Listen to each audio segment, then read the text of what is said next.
말씀 함께 보겠습니다. 누가복음 14장 25절에서 35절입니다.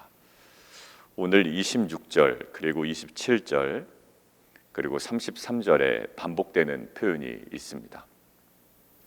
내 제자가 되지 못하고 27절도 내 제자가 되지 못하리라. 33절 능히 내 제자가 되지 못하리라. 그런데 이 본문 전에 어제 우리가 어떤 본문을 봤냐면 어제 본문에 등장한 사람이 있었는데 그 사람들이 다양한 변명들을 합니다. 다양한 변명들을 해서 결국은 뭐냐면 그 큰 잔치의 초청에 응하지 않죠. 그래서 잔치에서 경험할 수 있는, 잔치에서만 경험할 수 있는 그 풍성함과 기쁨을 그들은 맛보지 못합니다. 그와 반대로 오늘 수많은 무리와 함께 계시는데 예수님께서 이제 그것과 좀 연관되게 그것이 좀 여전히 여운으로 남습니다. 먼저 초청을 받았던 자들은 잔치의 기쁨을 누리지 못해요. 조건은 하나였습니다. 그냥 거부한 거예요. 그래서 어제 우리가 그것을 가지고 새벽이나 기도의 시간에 좀 묵상하고 기도하는 것은 사실 우리가 이 말씀의 참된 기쁨을 알기 위해서는 사실 그 깨닫고 인식하는 것을 뛰어넘어야 됩니다. 그러니까 순종할 때만 누릴 수 있는 그 기쁨이 있고요. 그때만 깨달아지는 은혜가 있거든요. 그러니까 사실 그러지 못하면 피상적인 얘기만 하는 거예요. 사실 너무 많이 듣고 우리가 뭐 모르는 것은 아니지만 그 이야기가 오히려 우리에게 그냥 모노톤이 되고 그것이 우리가 그 지난주에 얘기했던 그 기시감이 너무 큰 거예요. 근데 삶을 한번 통과한 나눔은 사실 강력하죠. 그래서 어제 그 큰 기쁨을 맛본 자들, 그러면 어떤 마음이 들까? 반응해야 되겠다, 따라야 되겠다, 이런 마음이 든단 말입니다. 자, 그런데 거기에 예수님께서 말씀하시는 표현이 오늘 반복되는 게 내 제자가 되지 못한다, 내 제자가 되지 못한다, 능히 내 제자가 되지 못하리라 라는 거예요. 근데 이 사람들의 출발은 어떻게 얘기하냐면 출발선에 서 있는 어떤 모습을 표현하는 구절이 있습니다. 그게 바로 26절이에요. 내게 오는 자가 내 제자가 되지 못한다. 이상하죠? 내게 오는 자가 내 제자가 되지 못한다. 자, 27절도 좀 특이합니다. 따르는 자가 내 제자가 되지 못한다가 아니에요. 또 하나 조건이 붙습니다. 우리는 주님께 나아간다고 이야기하잖아요. 보통 주님께 나아갑니다. 예배 때도 저 지금 주님께 나아갑니다. 제가 언제 주님 따라가지 않은 적이 있습니까? 저 주님을 따라갑니다. 근데 오늘 이야기하는 건 오는 자와 따르는 자가 제자가 되지 못한다라는 거예요. 자, 이 부분을 묵상하는데 제가 오늘 그 찬양하고 기도했던 그 구절이 골로새서 2장입니다. 골로새서 2장 6절에서 7절에 이렇게 나와 있어요. 그러므로 너희가 그리스도 예수를 주로 받았으니 그 안에서 행하라. 누가복음의 메시지와 계속 동일합니다. 성경은 어떠한 그 너희가 참 제대로 잘 깨달았구나 그 인식에 대해서 칭찬하지 않습니다. 그러려면 공부를 많이 한 사람들이 오히려 더 많은 칭찬을 받겠죠. 그런데 그 사람의 인식에 대해서 칭찬하지 않아요. 여러분들 어떤 사람의 중요한 그 깨달음과 그 사람의 어떠한 그 인식에 대해서 우리가 부러워하면 사실 많은 격차가 벌어지거든요. 사실 우리가 정말 부러워하고 우리가 따라야 되는 것은 뭐냐면 오늘 얘기한 것처럼 그리스도 예수를 주로 받았으니 그 안에서 행하라라는 거예요. 우리가 회개해야 되는 것도 사실 그 부분입니다. 우리의 불순종이에요. 제가 많이 압니다. 아는 것이 용서되는 게 아니라 행하지 않음이에요. 자, 행하되라는 것이 그 다음에 나온 것이에요. 오늘 주목하고자 하는 것은 그 안에서 뿌리를 박으며 그리고 세움을 받아 교훈을 받은 대로 믿음에 굳게 서서 감사함을 넘치게 하라. 행하는 것이 그냥 끝나는 것이 아니라 이게 긴 과정이 있더라고요. 신앙이 이런 거예요. 그 안에서 뿌리를 받고 세움을 받아 교훈을 받은 대로 믿음에 굳게 서서 감사함을 넘치게 하라. 이것을 뭐 여러 가지 세부적인 단계로 말씀드리려고 하는 것이 아니라 결국 신앙은 멈춰 서 있는 것이 아니라 그 주님의 제자가 된다는 것, 신앙 생활을 한다는 것은요, 어떤 시작점이 있는 거예요. 마치 오늘 내게 오는 자, 오는 것, 그리고 따르는 것, 어떤 그 출발점이 있었잖아요. 근데 오늘 골로새서의 말씀과 오늘 본문에서 지금 강조하는 건 뭐냐면, 신앙은 시작점이 반드시 있지만, 출발점이 있지만 성장하고 자라는 과정이 있다는 거예요. 이것들을 간과하면 사실 우리가 더 깊이 못 들어가는 거죠. 오는 자가 제자의 모습일 수 있고요, 따르는 자가 제자의 모습일 수 있지만 오늘은 예수님께서 뭐 하나를 더 강조하시는 거예요. 그것이 제자의 핵심적인 어떤 요소라고 이야기합니다. 여러분들 첫 번째 얘기한 게 26절인데, 내 제자가 되지 못한다. 오긴 오는데 부모와 처자와 형제와 자매와 더불어 자기 목숨까지 미워하지 아니하면, 이것들을 이제 문자적으로 해석하면 되게 혼란스럽죠. 혼란스러워요. 근데 이것들을 문자적으로 해석하지 않습니다. 보통 수사학적으로 해석을 하죠. 만약에 문자적으로 이것을 해석한다면 무엇과 충돌이 벌어질까요? 내 이웃을 내 몸과 같이 사랑하라 라고 하는 말씀과 정면 충돌을 해버립니다. 그러니까 이것을 문자적으로 해석하면 안 돼요. 자, 그러면 이 부모와 처자와 형제와 자매와 더욱이 자기 목숨까지 미워해야 된다라고 하는 것은 무엇을 얘기할까요? 이것은 뭐 그 부모를 향한, 자녀를 향한, 형제와 자매를 향한 뭐 무감각해져야 된다, 그리고 거기에 대해서 무책임해도 된다라는 것을 의미하는 것이 아니라 예수를 따라가는 것에 대해서 우선권을 둬야 된다라는 것이지, 이것들을 뭐 미워해라, 무책임해도 된다, 돌보지 않아도 된다, 이런 개념은 아니라고요. 제가 다른 분 그 이야기를 들어보니까 보통 이단들이 이제 이것들을 많이 활용한다고 그래요. 이봐, 버려야 돼. 그래서 막 가족 간의 갈등이 있죠. 아주 보통의 복음주의권 안에서도 갈등은 있습니다. 근데 대부분 그 갈등은 핍박을 받는 거지만, 이 이단들은요 오히려 갈등을 유발하고 이것들을 어떻게 할까요? 이것이 본인의 정당함을 증명하는 도구로 사용한다고요. 오히려 사회적인 물의를 일으키고, 이단에 속한 목사님들 보면 그렇죠. 항상 사회적인 물의를 일으키고 그 법에 대해서 처벌을 받는 것을 자기 어떤 그 신앙의 정당성을 주장하는 도구로 사용한다면, 그렇지 않아요. 이것은 뭐냐면 그냥 우선순위를 얘기하는 겁니다. 부모에 대한 책임 다 해야 되고요. 그 부모에 대한, 그리고 자녀에 대한, 형제 자매에 대한 책임 다 해야 됩니다. 근데 이것들은 우선순위에 관한 문제. 여러분들, 근데 이 우선순위를 두어야 된다는 거 우리는 너무 많이 들었어요. 어제도 사실 우선순위에 대한 얘기고.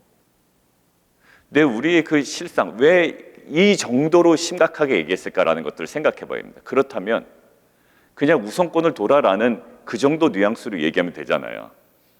근데 왜 보는 사람, 듣는 사람 헷갈리게 왜 굳이 이런 표현을 사용했을까요? 이제 이것들을 우리가 좀 묵상해 봐야 되죠. 만약에 우선권을 둬라 그러면 그냥 우선순위를 예수님께 둬라라고 표현해도 충분히 됩니다. 그 정도도 알아들을 거예요. 그런데 굳이 이렇게 좀 자극적인 표현을 쓰셨단 말이에요. 자, 그럼 왜 이렇게 자극적인 표현을 쓰셨나? 그 당시 상황 한번 볼까요? 그 당시는 1세기입니다. 1세기에 예수를 따라간다라는 것, 정말 여기 뭐죠? 오는 자, 따르는 자, 그 자체로 제자되지 못한다라는 것. 왜 그럴까요? 정말로 따라가려면, 그리고 정말로 나에게 오려면 그 당시에 어떤 일을 감수해야 될까요? 비용을 치러야 됩니다. 현실적인 비용을 치러야 되는 거. 어떤 비용이요? 지금하고 비교하면 안 돼요. 그 당시에는 가족에게서 소외당하는 거예요. 여러분들, 예수님도 가족에게 지금 어떻게 보면 소외당한 적이 있었는데 이해하지 못하고, 그 당시에 유대교를 대적하고 뭔가 예수를 따라간다라는 것은요, 이것은 철저하게 가족에게 소외되는 것이에요. 여러분들, 그러니까 분명한 비용을 치러야 되고 대가를 지불해야 됩니다. 그러니까 그들에게 무엇은 불가능하다? 우리가 생각하는 이상적인 균형은 불가능한 거예요. 우리가 보통 생각하잖아요. 우리가 이제 어제 개혁주의 이야기했지만 그 목사님이 얘기한 거, 보통 우리 일상도 살아야 됩니다. 가족도 돌봐야 된다고요. 그것들을 무시하는 게 사실 신앙은 아니에요. 그런데 지금 여기는 꼭 가족을 무시하라는 것처럼 무책임하게 무감각하게 돌보지 말라는 것처럼 들리는 이유는 그런 1세기의 기본적인 상황이 깔려 있고, 그 상황에서 무엇이 불가능할까요? 이상적인 균형이 불가능해요. 나는 예수도 따라가고 가족과의 관계도 그냥 적당하게 잘 유지하겠어. 이게 불가능하단 말이에요. 여러분들 우리나라만 하더라도 제주도가 그렇습니다. 여러분들 제주도에서 지금은 어떤지 모르지만 제주도는 복음화율이, 제가 그때 그 기아대책 기구 행사 때문에 갔을 때 그 지역에 있는 목사님들 통해서 들었는데 보고마율이 너무 낮아요. 그러니까 5%도 안 된다라는 소리를 들었어요. 뭐 지금은 좀 늘었는지 모르겠지만 그래도 제주도는 여전히 막강합니다. 거기가 아주. 여러분들 괜당이라는 게 있거든요. 제주도에 괜당이라고. 그러니까 제주도에서 뭔가 내가 예수를 믿는다라고 하는 것은 뭐를 얘기하냐면 거기서 호적에서 파이는 거예요. 진짜로. 호적에서 파이는 개념은 어떤 거냐면 그 유산이나 그 가문으로부터 보호받을 수 있는 것과 거기서 받을 수 있는 유산이나 실제적인 것들을요 그냥 포기해야 되는 거예요.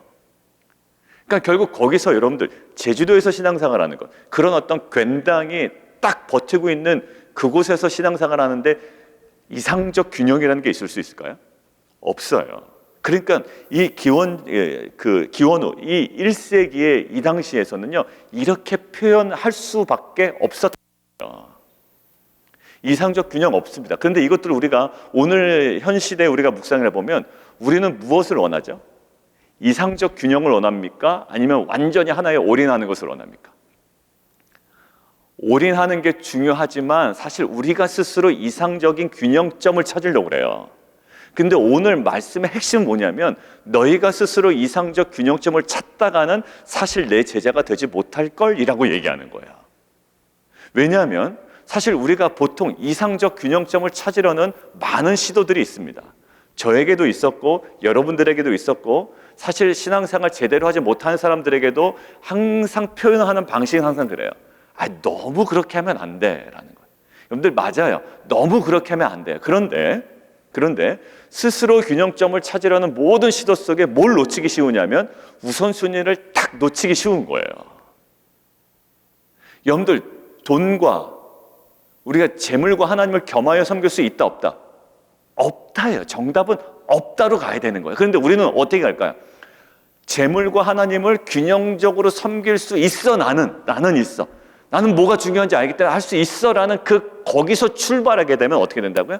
이게 백이면 백 무너진다고요. 여러분들 그래서 오늘 예수님께서 그냥 우선순위를 둬라라고 그냥 표현할 수 있지만 이렇게 자극적인 표현을 쓴 이유는 그 당시의 상황에 그랬고 제주도의 상황에 그랬고 그 다음에 어떻게 해요? 우리의 현실이 그렇단 말이에요. 사랑하는 성도들, 우리가 사실 제가 얘기할 때 보통 내가 한번 생각해 보십시오. 아마 어디서 많이 들은 얘기일 거예요. 새벽 기도를 하루 걸러 하루씩 나오겠다라는 것이 쉬운가요? 아니면 그냥 아예 매일 나오겠다라는 게 쉬운가요? 아주 매일 나오겠다는 게 쉬워요, 사실. 하루 나오고 하루 안 나오고 하루 나오고 이게 균형이 아니란 말이에요. 그냥 나오다가 못 나올 수 있죠. 아파서 못 나오고 머리가 너무 아프거나 그다음에 지금 컨디션이 너무 안 좋을 때 그때는 못 나오는 거예요. 정말 그때 억지로 나올 필요는 없죠. 그래도 나의 신앙이 이게 우선이다라고 할 때 사실 그게 그럴 때 우리가 버틸 수 있는 것이지 내가 적정한 균형점을 찾아보겠어 이게 안 돼요. 여러분들 운동도 사실 마찬가지거든요. 내가 적당한 어떤 균형점을 찾아보겠어 할 때는 대부분 제가 안 하더라고요. 안 해요. 근데 나는 무조건 운동을 하는 사람이야 라고 할 때 사실 하게 돼요. 그리고 성경도 또 내가 이제 독서의 습관도 실은 그래요. 나는 원래 책을 읽는 사람이지 나는 그냥 어떤 균형점을 찾는 사람이 아니야 라는 생각을 갖고 있어야 돼요. 나는 그냥 밥을 잘 먹는 사람이에요. 그리고 책을 나는 원래 읽는 사람이야. 그럴 때 어떤 타협점이 잘 없어진다고요. 보통은 뭘까요? 오늘 제자가 되지 못한다. 이 사람들 오는 자인데 예수님께 오는 자임에도 불구하고 어떤 지점이야? 결국 그것을 미워하지 아니하면 단순히 우리가 생각하는 그런 우선순위가 아니에요. 결국 우리의 그 산술적 균형은 불가능하다라는 거예요. 여러분들 정말 우리가 원하는 신앙인으로서의 복음주의자로 살아간다, 개혁주의자로 살아간다라는 그 균형은 어디서 나올까요? 정말로 결과적 균형은 출발에서의 우선순위를 분명히 해야 결과적 균형이 우리에게 주어집니다. 우리가 출발선부터 균형 잡아가서는 안 돼요. 균형이 안 잡혀요. 근데 결과적 이 균형적 삶은 어디서 나오냐면 이 출발에서부터의 분명한 우선순위를 해야 결국 나중에 가서 우리 삶의 그 결과적 균형이 우리 가운데 보여지고 드러나게 되는 거죠. 사랑하는 성도 여러분들, 우리 안에 출발선부터 이상적인 균형을 불가능합니다. 그냥 제가 신앙생활을 이 정도로 균형적 있게 하겠습니다라는 게 불가능해. 오늘 예수님 마찬가지예요. 미워해라라는 거예요. 너무 자극적인가요? 너무 외골순가요? 아니요, 그렇지 않아요. 신앙은 원래 그래요. 우리가 온전히 하나의 우선순위를 정확하게 잡아야 그 우선순위로 인하여 우리에게 결과적으로 균형적인 삶이 우리에게 주어지는 거예요. 근데 우리는 순서를 바꿨죠. 균형을 통하여 균형을 이루려고 했지만 사실 우선순위를 통하여 절대적 우선순위입니다. 이것은 절대적 우선순위를 통하여 우리 안에 그것을 통해 균형이 회복되는 거예요. 여러분들 안식일은요 절대적인 거였어요. 구약시대 때 그냥 뭐 내가 안식일 내 마음대로 할래 이거 가지고 안 돼요. 안식일에 대한 절대적 우선순위를 둬야 뭘 잡힐까요? 이제 참된 안식의 균형이 그들에게 주어지는 거예요. 여러분들 구약시대 때 모세의 율법은요 그들에게 뭘까요? 그들의 적절한 균형을 자기들이 스스로 찾으면 안 돼요. 그 적절한 균형을 찾으려고 했던 자가 뭘까요? 그게 바로 나답과 아비후였습니다. 그냥 불이긴 불인데 적절한 균형을 갖춘 거예요. 여러분들 이게 무시무시한 겁니다. 여러분들 적절한 균형은 어디서 내가 온전히 무엇인가 하나의 절대적인 우선을 두고 살아갈 때 내 안에 그 정확한 기준으로 인한 균형이 잡히는 거예요. 그런데 우선순위는 쉽지 않습니다. 그러니까 단순히 어제부터 우리가 했을 때 우선순위 그러니까 그래 주님께 우선순위 이러지만 이것은 뭘까요? 그 당시 1세기 그리고 제주도 제가 예를 들었지만 그 정도의 뭐가 있어요? 대가 지불과 비용을 치러야 된다는 거예요. 여러분들 우리가 왜 성경 읽기나 묵상이나 또 어떤 우리의 뭐 순종이나 이게 못할까요? 대가 지불 못하기 때문에 그렇거든요. 제가 왜 더 깊이 못 들어갈까요? 제 개인적으로 주님께서 말씀하실 때 왜 더 깊이 못 들어갈까요? 그 대가 지불 참 하기 싫은 거거든요. 그 대가 지불 하기 싫은 겁니다. 무시당하기 싫고 그 다음에 내가 그 정말 신체적인 어떤 정신적인 정서적인 어떤 그 부분 그러니까 편하게 누가 해줬으면 좋겠고 왜냐면 내일인데 내일이잖아요. 자, 대가 지불이에요. 자, 그 관점에서 오늘 한번 볼까요? 28절 그 관점에서 볼까요? 너희 중에 누가 망대를 세우고자 할진대 자기 가진 것이 준공하기까지에 족할는지 먼저 앉아 그 비용을 계산하지 아니하겠느냐. 망대를 세우고자 하는 것 그게 바로 뭐예요? 26절에는 내게 오는 자 나를 따르는 자야. 출발이라고요. 근데 망대를 세우고자 하는 사람이 뭐 한다고요? 완성, 그 완공으로요. 준공하기까지 그 비용을 계산한다고. 어떤 비용이 들어가는지, 어떤 대가를 지불해야 되는지, 그래야 이 망대가 온전히 세워지는지 그 비용과 대가 지불에 대한 내용을 곰곰이 생각해 본다고요. 그러니까 나를 따른다라고 할 때 온전히 따르기 위해서는 무엇을 생각해 봐야 된다? 비용과 그 어떤 대가가 지불돼야 되는지를 곰곰이 생각해 봐라라는 거예요. 그러니까 우리가 이 제자도 핵심 아까 골로새서 2장 우리가 함께 나눴지만 단순히 우리가 예수를 주로 받아 그 안에서 행하되 거기서 멈춰 있는 것이 아니라 계속 진행된다고 그랬죠. 뿌리를 박으며 세움을 받아 교훈을 받은 대로 믿음에 굳게 서서 감사함을 넘치게 하라. 계속 진행되는 과정이에요. 신앙은 시작점이 있지만 계속 성장하고 자라나는 과정이 있다고 그랬어요. 그 과정은 그냥 과정이 있어가 아니라 그 공사가 시작되면 과정 중에 드는 비용이 반드시 있음을 알고 계산 좀 해보라라는 거예요. 계산 좀 해보라. 이 제자도는 이런 겁니다. 이 사람들이 초청에 응하지 않았기 때문에 이 잔치의 풍성함과 기쁨을 누리지 못하니까 나는 따라가야지. 이래서 신앙이 자라나는 게 아니라 분명한 비용을 계산해봐라. 그러니까 제자들에게 뭘 얘기했죠? 네가 내 잔을 마실 수 있겠냐라는 거예요. 곰곰이 생각해봐라. 근데 고민 안 하죠. 뭐라고 얘기합니까? 내가 그 잔 마실 수 있습니다. 내가 죽을지언정 내가 주를 부인하지 않겠습니다. 전혀 대가지불에 대해서 생각을 안 했던 자야. 근데 이들이요, 이제 그것들에서 눈이 뜨이기 시작하니까 이제는 과감하게 대가를 지불하잖아요. 그러니까 제자도를 갖는다는 것은 내가 예수를 믿었으니 이렇게 좋은 일이 벌어지겠군, 이거 아니라 제일 먼저 생각하는 것은 내가 예수 믿었으니 사업 대박 나고 직장에서 뭔가 좋은 일이 벌어지고 우리 자녀에게 정말 놀라운 일이 벌어집니다 라는 것보다 더 먼저 계산해야 되는 것은 뭐다? 내가 행해야 될 대가 지불이에요. 거기서 핵심 무엇일까요? 27절 십자가예요. 그러니까 십자가를 깊이 묵상하지 아니하는 제자도는 여러분들 진짜 세속적인 겁니다. 십자가를 묵상하지 아니하는 목회자, 혹은 묵상은 했고 설교는 합니다만 그 길로 제대로 걸어갈 엄두를 내지 못하는 목회자는 사실 아직 그 과정 중에 출발선에 서 있는 거예요. 여러분들 주님께서 저에게 또 말씀하시죠. 제자도에 대해서, 십자가에 대해서 많이 이야기합니다. 겨우 제자도에 뭘 얘기할까요? 십자가를 얘기할 때 그저 그냥 내가 조금 고생하는 정도예요. 근데 이것은 그 정도가 아닙니다. 뭘까요? 미워하지 아니하면이에요. 미워하지 아니하면. 1세기에 제 예수님을 따른다는 것은 온갖 그 따가운 시선과 배척을 당하는 거였어요. 제주도에서 그 괜당의 그 주류에서 빠져나오는 거였다고요. 이것은요, 비용 계산해 봐야 되는 거예요. 이거 정확히 계산하지 않으면 그냥 내가 조금 하나 헌신 조금 한 거, 아니면 내가 남들이 하기 싫은 일을 조금 내가 도와준 정도가 십자가가 아니라 이것은 뭘까? 나의 전 존재가 뿌리에서부터 흔들리는 거기 때문에 이것은 계산을 해봐야 되는 겁니다. 결국 그래서 이 계산은 너희가 어떤 사역을 할 때 먼저 계산 좀 해라라는 그런 의미가 아니라 정말 예수님을 따라가라는 제자도의 완성, 그 자리를 위해서, 성장해 가기 위해서, 정말로 참된 제자를 위해서 뭘까? 비용이 든다라는 거예요. 비용이 든다. 그게 바로 뭘까요? 그게 십자가였어요. 자, 그럼 비용 들고 너무 힘든 거면 보통 뭘까요? 여러분들 그럼 이것들을 어느 정도 이렇게 묵상하면 어떻게 될까요? 그럼 비용 그렇게 들 거면 나 안 따라갈래. 예수님이 그거 염두에 두고 얘기했을까요? 너 계산 잘해봐라. 이거 따라오는 거 힘든 거야. 공사 시작하고 완공되기까지 돈 들어. 돈 든다고. 그러니까 돈이 들기 때문에 잘 계산해서 이 돈 드는 거 아까우면 따라오지 마, 이 얘기하려고 했을까요?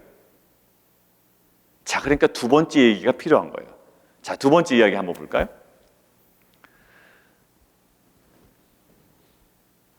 첫 번째 이야기에서 사실 완공될 때 유익이 있습니다. 들어가는 비용이 있지만 완공될 때 유익이 있어요. 그런데 두 번째 내용은 조금 더 차이가 있게 강조되는 부분이 있습니다. 31절. 어떤 임금이 있는데 다른 임금과 싸우러 간대요. 먼저 앉아 1만 명으로 2만 명을 거느린대요. 1만 명으로서 2만 명을 거느리고 오는 자를 대적한대. 몇 배입니까? 2배죠. 그러면 뭐 해봐야 된다? 또 생각해봐야 된다. 계산해봐야 된다라는 거예요. 여러분들 계산해보면 답이 나올 거예요. 보통 이쪽에 10,000명인 군대가 무기가 특출하지 않은 이상 이것은 보나마나 불리한 싸움이거든요. 그럼 어떻게 해야 된다? 이 32절, 만일 못할 터이면 그가 아직 멀리 있을 때에 사신을 보내어 화친을 청할지니라. 그게 그에게 뭐가? 그게 유익이 되거든요. 자, 이것은 무엇을 얘기하냐면 절대적 권세를 지닌 이와 동맹을 맺는 것이 주는 유익이 있으면 굳이 싸울 필요가 없는 거죠. 그죠? 그 사람과 동맹을 맺는 것이 유익이 있다면 싸우면 안 돼요. 화친을 맺는 거예요.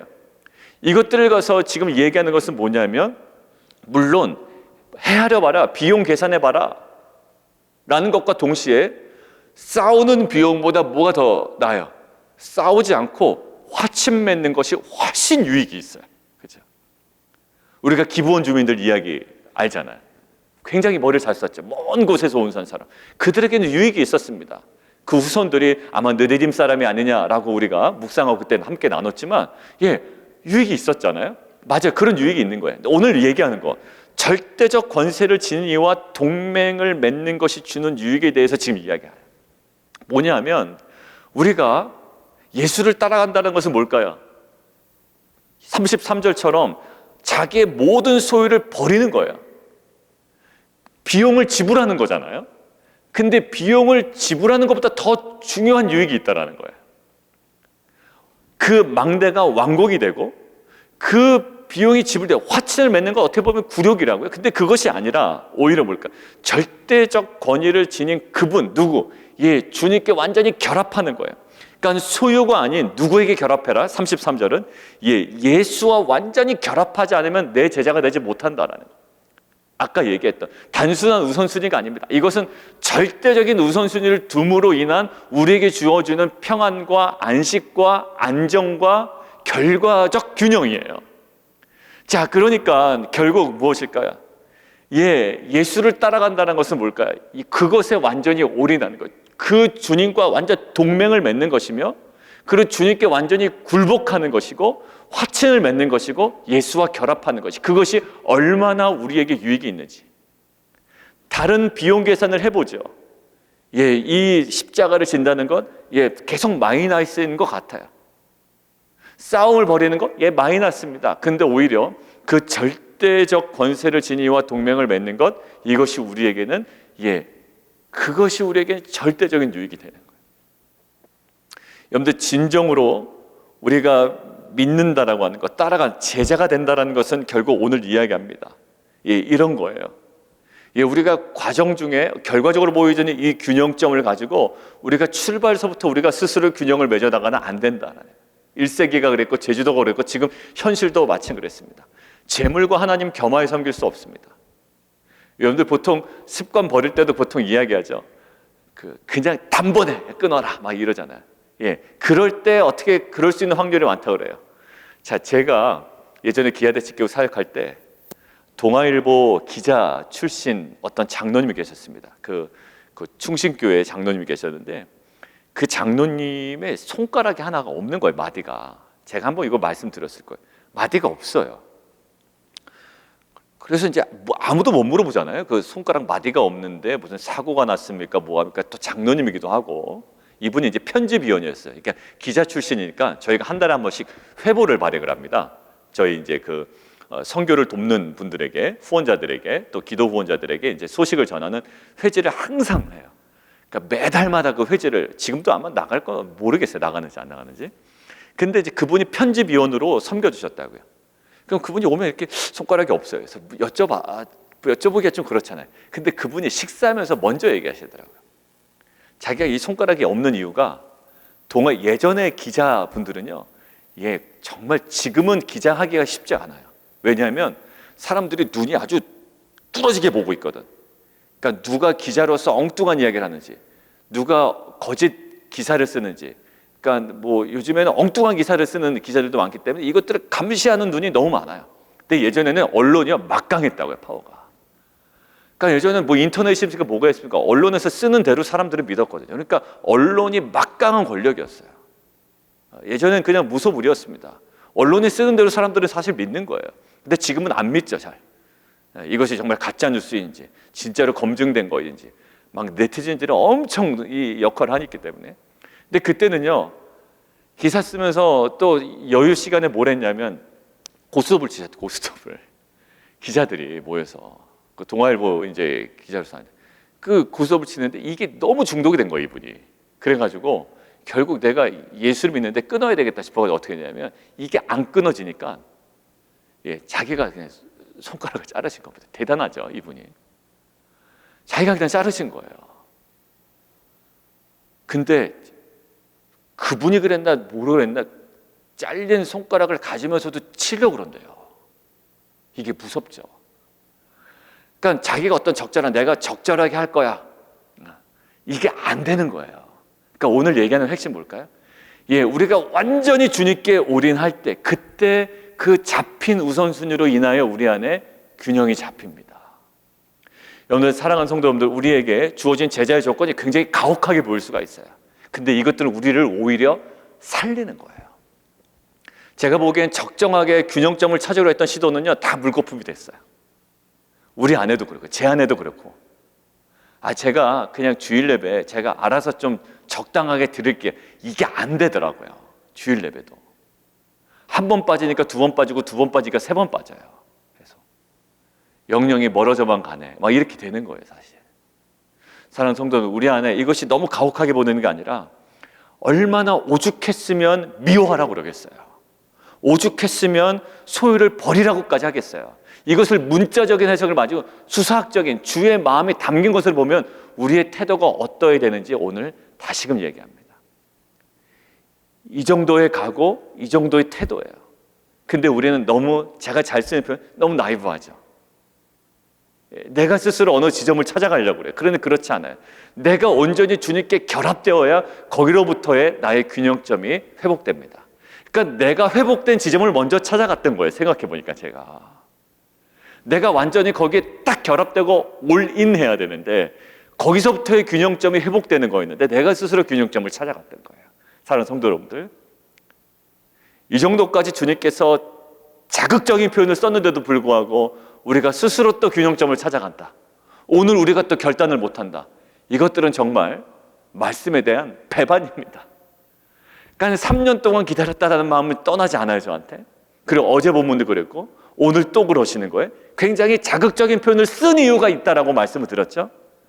예, 그렇게 말씀하신 주님의 마음을 알아 오늘 우리가 인격적인 반응을 했으면 좋겠어요. 각자마다.